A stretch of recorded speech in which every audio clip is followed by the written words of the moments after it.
Funeral pyres are now a prism for the pain of a nation.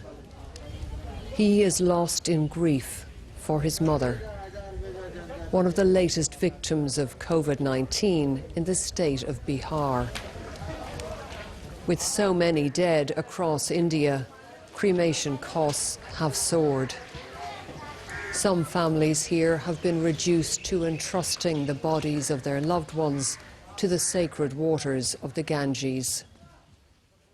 Prime Minister Narendra Modi, whose ratings are falling, has been remembering the dead with a show of emotion. But within hours, crocodile tears was trending on social media here. The full scale of India's tragedy may never be known. We crossed the Ganges to reach the vast hinterland.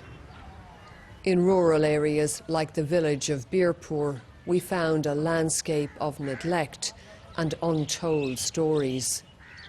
So can you tell me, are many families affected here? Yes, many families affected here. Many people's death.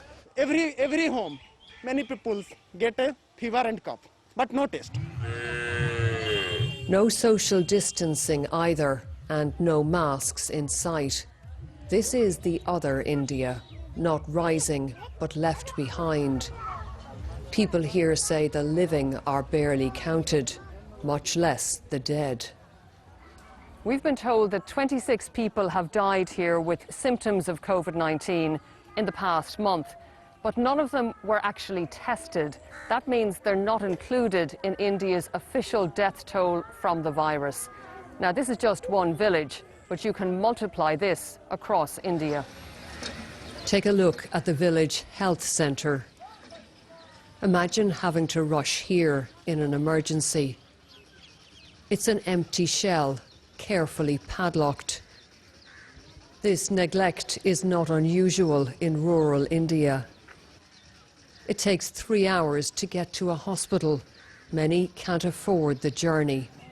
COVID has cut across India like a scythe, bringing anguish for the living and indignity for the dying. And for the Prime Minister, the accusation of failing his people.